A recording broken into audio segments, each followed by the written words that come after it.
ça veut dire que le 21e siècle sera non pas chinois, mais africain. Bonjour Nicolas Barré. Bonjour Thomas. L'idée c'est quoi? C'est opération reconquête pour une France en perte d'influence en Afrique? Vous savez, l'enjeu est le suivant. On dit souvent que le 21e siècle sera chinois. En fait, il sera africain. La Chine va bientôt voir sa population culminer, puis vieillir et baisser. L'Afrique, c'est le contraire. De tous ces chiffres, il faut mettre une France qui perd de l'influence en Afrique, Nicolas. Alors, c'est ça, mais c'est en partie de notre faute. Les banques françaises, par exemple, ont beaucoup réduit la voilure, mais ça n'est pas perdu et loin de là. La France reste le pays d'accueil des étudiants africains, et quand on voit le potentiel de croissance du continent, eh bien, il faut surtout maintenir ce flux. Vouloir l'arrêter, c'est vraiment ne rien comprendre au sens de l'histoire. Donc oui, déroulons le tapis rouge. L'Afrique est un formidable réservoir de croissance pour nous. Ne nous trompons pas, le 21e siècle sera africain. L'Afrique, formidable réservoir de croissance, nous dit Nicolas Barré, directeur de la rédaction des Échos. Dans ce match-là, la France n'est pas en avance, mais rien n'est perdu. L'édito Écho revient demain à 8h10 sur Europe 1. Bonne journée, Nicolas. Dans ce match-là, la France n'est pas en avance, mais rien n'est perdu. Est-ce que vous discernez ce qui se joue dans les soubassements de la diplomatie internationale?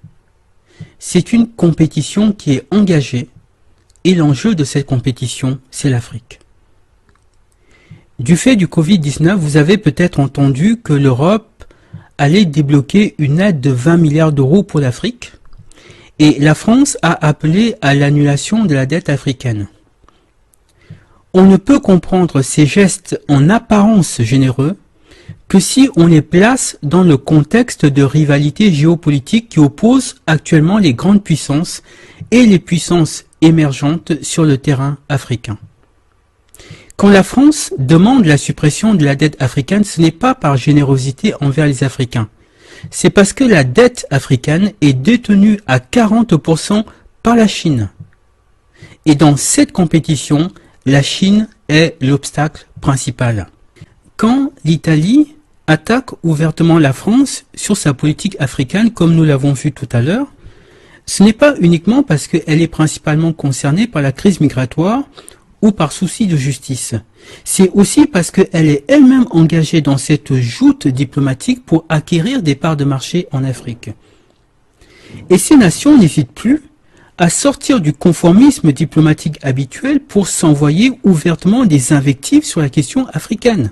L'Italie accuse la France d'appauvrir l'Afrique, la France tacle la Chine sur la question de la dette, les États-Unis dénoncent les pratiques prédatrices de la Chine et de la Russie. Il faut donc comprendre que nous sommes à un tournant crucial de l'histoire. C'est l'avenir des nations qui se joue, et il se joue en Afrique. Que compte faire la France sur le plan diplomatique pour supplanter ses concurrents? Le Sénat français a publié un rapport qui édicte 70 mesures que la France doit prendre pour reconquérir l'Afrique. C'est un rapport de 500 pages, je l'ai lu en diagonale. Alors, le titre de ce rapport, c'est « L'Afrique est notre avenir ». Alors d'abord, je trouve un peu cocasse que le Sénat de la République française publie un rapport titré « L'Afrique est notre avenir ». Donc, comme je le disais, ce rapport met en évidence 70 mesures qui doivent être prises par la France pour supplanter ses concurrents sur le terrain africain. Il y a plusieurs mesures intéressantes, j'en ai relevé deux notamment. Par exemple, en page 392, on a l'intertitre « Tenir un autre discours sur l'Afrique ». Les sénateurs expliquent que le discours qui est tenu sur l'Afrique est souvent un discours misérabiliste qui ne correspond pas à la réalité d'aujourd'hui. Et qu'il faudrait maintenant changer ce discours et rappeler que ce n'est pas seulement l'Afrique qui a besoin de la France, c'est aussi la France qui a besoin de l'Afrique. Et que ça doit être maintenant dit. Il s'agit de quitter le vieux récit sur une Afrique du passé et de susciter, selon l'expression plusieurs fois évoquée, un besoin d'Afrique qui soit le pendant d'une demande de France. L'amélioration de l'image et de la connaissance de l'Afrique doit s'inscrire dans le long terme et s'appuyer sur une recherche universitaire de qualité sur l'Afrique. Pour faire face à ces défis, la diplomatie française, en premier lieu, doit pouvoir produire un nouveau discours sur la relation de la France à l'Afrique. Les enquêtes sur l'image de la France en Afrique sur la décennie montrent une dégradation sensible. Donc ils expliquent là que l'image de la France en Afrique est de plus en plus mauvaise, et c'est en partie à cause de la manière dont l'Afrique est souvent présentée dans la société française. Une mesure très significative apparaît en page 399 sous l'intertitre « S'émanciper du passé ». Les sénateurs expliquent qu'il y a en Afrique, y compris chez les jeunes, de la rancœur vis-à-vis de la France à cause de son passé esclavagiste et colonial, et que ça, c'est un handicap majeur pour la France. Effectivement, ils sont lucides. Mais l'Europe a un handicap extrêmement lourd, c'est celui du passé colonialiste, que ce soit pour l'Allemagne, pour l'Angleterre ou pour la France. Donc, qu'est-ce qu'ils disent? Ils disent ici, la relation franco-africaine reste lestée du poids d'un passé mal assumé. Le rejet dont la France est parfois l'objet, notamment dans les couches les plus jeunes de la population africaine, tire argument de sa responsabilité dans les pages les plus sombres de l'histoire de l'Afrique.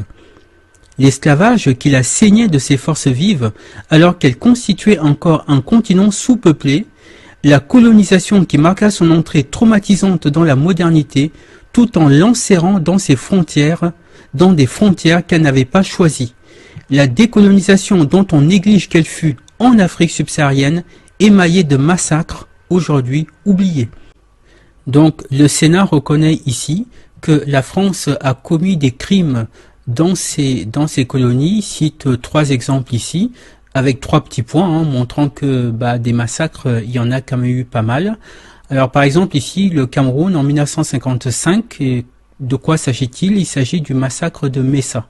C'est-à-dire qu'un colon français avait tué un jeune adolescent camerounais, c'était un crime gratuit, sans doute raciste, et 3 jours plus tard, des centaines ou des milliers de citoyens camerounais, on ne sait pas trop, se sont rassemblés devant l'hôpital pour exiger qu'on leur rende le corps de cet adolescent. Mais les colons français ne voulaient pas rendre le corps. Donc, comme la foule refusait de se disperser, ils ont fait appel à l'armée française, et l'armée française a tiré dans le tas, et ça a été un véritable carnage. Il y a eu énormément de morts. Donc là, le Sénat dit, cette histoire est peu et mal connue dans la société française. Certains événements douloureux dans lesquels notre pays n'a pas eu le beau rôle font encore débat et ne sont pas entrés dans l'histoire officielle, si tant est que ce terme ait un sens. Effectivement, les massacres que la France a commis sur le sol africain, effectivement, ces massacres-là n'apparaissent pas dans les livres d'histoire français. Un peu plus loin, il cite d'autres exemples, par exemple le massacre de Thiaroye. Alors qu'est-ce que c'est? Le massacre de Thiaroye concerne ce qu'on appelait les tirailleurs sénégalais. Après la libération de la France a refusé de payer leur solde à ces tirailleurs qui étaient venus combattre pour la France. Et donc, ils ont décidé de manifester pour exiger que la France respecte ses engagements. Comment a réagi la France? Elle les a tout simplement fusillés. Ils ont tous été fusillés pour que ça serve d'exemple aux autres tirailleurs. Voilà la gratitude. Des gens qui étaient venus d'Afrique pour libérer la France les tue parce qu'ils demandaient juste qu'on leur paye ce qu'on leur avait promis. Voilà le véritable visage de ce pays qu'on appelle la France, et évidemment ces récits ne se trouvent pas dans les livres d'histoire. Et donc, les sénateurs disent qu'il faut solder ce passé, et pour cela, ils proposent que l'histoire soit réécrite, que l'histoire de l'Afrique soit réécrite, écrite conjointement par des historiens français et des historiens africains, afin que toutes les vérités soient dites et que la France et l'Afrique puissent repartir sur de nouvelles bases. Voilà, ils disent ici par exemple, c'est pourquoi il convient de régler ces contentieux qui empoisonnent la relation et solder le passé par une mise en récit commune de cette histoire partagée. Voilà. Donc ils proposent un livre d'histoire franco-africain. François Mitterrand d'ailleurs lui-même avait évoqué une telle chose en 1957. C'est pourquoi je crois que la France, notre pays, malgré d'admirables réalisations, n'a pas su à temps, dans ses institutions et dans sa politique, prévoir et s'adapter. C'est pourquoi je pense que après Genève, Dien Bien Phu, après Carthage, je crois que pour l'Algérie et l'Afrique noire, un sérieux examen de conscience se pose aux Français. Oui, Alors, je précise, est-il besoin de le dire, qu'il n'y a aucune sincérité dans cette proposition. Je rappelle que ce document sénatorial, c'est 70 mesures pour reconquérir l'Afrique. Donc, on est purement ici dans de la stratégie. Évidemment, ils disent qu'il faut ouvrir les archives sur tous ces massacres qui ont été commis afin d'apaiser les mémoires. Mais je rappelle quand même une chose. Les crimes que les Occidentaux ont commis à l'égard des Africains, ça concerne des centaines de millions de morts entre l'esclavage et la colonisation. Pour cela, il ne peut pas y avoir de pardon. C'est impossible. Ces Africains qui ont été tués, c'était des innocents. Quand on parle d'eux, c'est une mention dans l'histoire. En telle année, il y a eu un massacre à tel endroit, mais ces gens, c'était des hommes, des femmes, des enfants, qui avaient un nom, qui avaient un vécu, qui avaient des rêves, qui avaient une âme. Et sous l'esclavage, le crime qu'ils ont commis, c'est d'être noirs. Et sous la colonisation, le crime qu'ils ont commis, c'était de vivre sur un continent dont les Occidentaux enviaient les richesses. Et ces gens n'ont jamais obtenu justice, donc il ne peut pas y avoir de pardon. Ceux qui disent qu'il faut tourner la page du passé, ce sont justement ceux qui sont du côté des bourreaux et qui ont besoin toujours d'exploiter les richesses de ce continent. Et comme ce passé constitue un obstacle pour eux, eh bien, ils disent, bien, il faut oublier, c'est du passé, il faut tourner la page. Mais en réalité, c'est impossible. C'est impossible. Ces gens n'ont pas obtenu justice, donc on ne peut pas pardonner, on ne peut pas tourner la page. Il y a juste l'attente du jugement. Pardonner, ça serait trahir ces âmes sacrifiées. Et l'Africain, avec un A majuscule, ne commettra pas cette infamie. Une deuxième chose, ce document dit que la France et l'Afrique ont besoin l'une de l'autre. Alors, on va être très clair. Les Africains n'ont pas besoin des Occidentaux. Ce sont les Occidentaux qui ont besoin des Africains. L'Afrique est autosuffisante parce que toutes les matières premières de la planète sont en Afrique. Et je peux vous certifier une chose. Si l'Afrique décidait de fermer la porte aux Occidentaux, à tous les Occidentaux, et d'exploiter elle-même ses ressources et de faire du commerce uniquement entre nations africaines, je peux vous certifier qu'en moins de 20 ans, il n'y aurait plus de pauvreté en Afrique. En moins de 20 ans, l'Afrique redeviendrait le continent en or qu'il était avant l'esclavage. Les Africains sont pauvres parce que les richesses de l'Afrique ont toujours été exploitées par les Occidentaux et pour les Occidentaux. Donc, s'ils décidaient de fermer la porte à ces Occidentaux et d'exploiter eux-mêmes leurs richesses, l'histoire de l'Afrique changerait du tout au tout. Et on va lui demander si c'est un fait ou une théorie du complot, le fait qu'au Mali et dans d'autres pays, il y a certains Français qui se construisent des fortunes colossales, comme le groupe Bolloré, par exemple, dans l'exportation des matières premières et les transports, comme le groupe Areva dans l'exploitation de l'uranium pour l'industrie nucléaire, comme le groupe Bouygues TF1, mais aussi la construction, et comme le groupe Total, dont cette semaine, dans les pages roses réservées au monde des affaires, je lisais que le bénéfice de Total a été dopé, que le bénéfice a grimpé de 8% à 12,4 milliards d'euros. Avec 12,4 milliards d'euros, vous comblez sans problème le trou de la sécurité sociale, les retraites, etc. Donc, 12,4 milliards de bénéfices pour Total, et 40% de ce bénéfice se réalise en Afrique. Et là, c'est intéressant de comprendre comment il y a des gens si pauvres et des gens si riches en Afrique ou autour de l'Afrique Et là, c'est le moment de rappeler ce que disait Mitterrand en 1988 pour expliquer sa politique envers l'Afrique. Chaque franc, disait-il, investi au sud rapporte 8 francs au nord. Il faut se rendre à l'évidence, ce sont les pauvres qui financent les riches.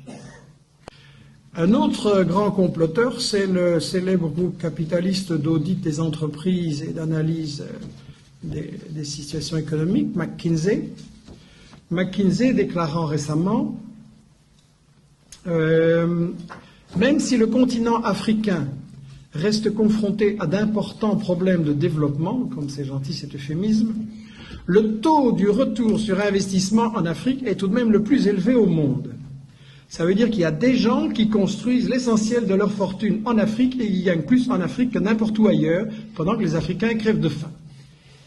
Le président Hollande s'inscrit dans la même ligne. Je cite, « La France maintiendra ses engagements vis-à-vis de ce continent plein de promesses. Toutes les puissances du monde y sont et essayent de développer leur influence. C'est un continent où la démocratie progresse. » Ah bon? Parce qu'on avait remarqué dans le soutien aux dictateurs du Tchad, du Gabon, dans le coup d'État en Côte d'Ivoire où la France a bombardé le palais présidentiel et en Afrique et au Congo aussi, justement, où la France soutient des milices pour empêcher le Congo d'exercer sa souveraineté. Mais bon, Hollande continue. C'est surtout ça qui l'intéresse. Un continent où l'énergie et l'environnement sont autant de sujets majeurs. En 2050, 80% des francophones seront africains, 700 millions de femmes et d'hommes. Chacun comprend ici l'enjeu.